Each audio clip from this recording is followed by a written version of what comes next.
All right, guys, I just finished my full listen of Don't Tap the Glass by Tyler, the Creator. And at its best, it's a good attempt from an artist who's taking elements of other genres and mixing it with rapping in order to get you to move your feet. At its worst, though, it can often come off as a little bit too ambitious. In this HQ Theory, aka album review, we're going to try not to deep things too much because I don't think Tyler wants things to be deep too much. Here's why I say that. So after he dropped today at 6 a.m., thankfully, Tyler, I woke up in the middle of the night like maybe I should get to this at 1 a.m., 2 a.m. And I realized Tyler is sane. He's moving like a real millennial. He's like, yo, I'm dropping my album at 6 a.m. And as you can see here, there's a lot of this stuff here where he's just really talking about, after he did the pretty much listening event.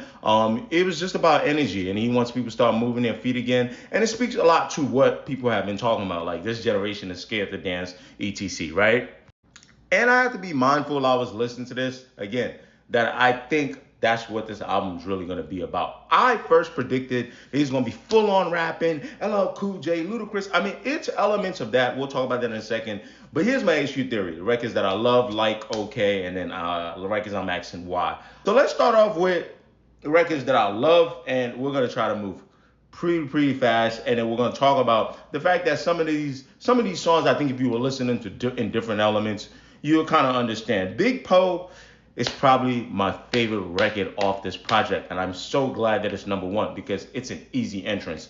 It validated what I thought was gonna happen, which was gonna be rapping and flexing, but then it walked me into the dance elements pretty well. I appreciated that. There are lines like Yellow Diamonds, Black Skin, I'm Taxi, you know what I'm saying? And also, Tyler, I understand why you might be wary of a Caucasian person with dreadlocks. It kind of adds up. Now, Pharrell, technically this album doesn't have features, but I hear Pharrell on there. And Pharrell's voice kind of sounds like a mix of him, Swiss Beats, and a little bit of Dot. I don't know how to explain it. Tyler, you love Pharrell. I can tell you really look up to this guy. A lot of people like Pharrell. He must be a really nice guy. But I like that. The Busta Rhymes samples, again, this is, maybe that's why Tyler loved this. This is a good job. This is the past the core, you know what I'm saying? Don't this make you want to jump? You're going to get a millennial with that one, buddy. So that was pretty good. Now, the next record that I really love, Stop Playing With Me, music video is out. I'm going to talk about that in another video, but you get the point. It's another record I really love, and I think does a good job of what Don't Tap the Glass is trying to do. Has anybody figure out why it's Don't Tap the Glass? For me, I feel like he's trying to talk about some, people being boxed in or something like that. But I think you guys try to help me out. I do want to point out a theory by my guy Red Velvet Poppy in response to this person saying don't tap the glass is a metaphor for don't pause the music. He says, nah, it's about being on your phone, literally tapping the glass on your phone, meaning get off the phone, go to the dance floor, loser. Now, a few records that I like, Sugar on My Tongue, it's a bit rated R, but I think that's what dance music, and Tyler probably thinking about stuff that he studied in the 80s. That's the vibes that I'm getting there. You know what I mean? Sucker Free, Bay Influence. Now we're still trying to balance the rapping. I kind of like that flow, but we're trying to balance, and I'm okay with that. I'm okay with it. Now, I'll Take Care of You. Let me just this is a good example of when I like something and when you're being too ambitious. So the portion of I'll Take Care of You that I really like is that Nuck If You Buck sample. I love that. But then at the end, it's like, it's kind of like you're trying to do too much. You know what I mean? Like now we're not even talking about dancing. I didn't understand that. But I really, really love that part of the Nuck If You Buck. So that's why I put this as like, Ring Ring Ring has some conversations. People are making comparisons. I think this song is sonically good. It's structured really well. You know what I'm saying? And again, try not to deep it too much because this whole shit is about moving your body and dancing. I understand it. But the vocals kind of felt like they could have been. They felt like they could be meant for someone else. Like it's again very ambitious.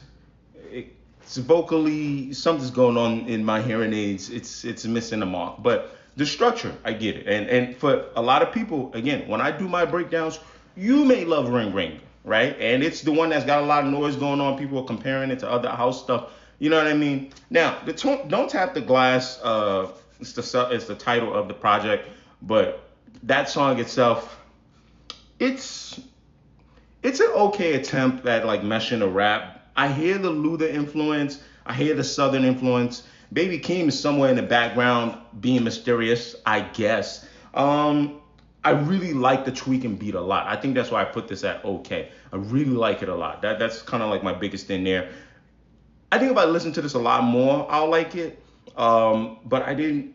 It didn't resonate as much. Now, don't worry, baby. To me, it's just a vibe. It's a vibe. I have nothing for you on that. It's just a vibe. It's a nice sound. I like that Tyler kept this at 10 because when you try to be ambitious like this, good lord, if you were going 13, 14, 15 songs, there's a lot more room for error. Here, some you hit on, some you don't hit on, some you listen to again, they're okay. Now, the whys, this is where this type of album, when I'm saying why, some of y'all, I know you're gonna push back, but just hear me out, okay? For example, Mama and it's a shame. I like the hook, right?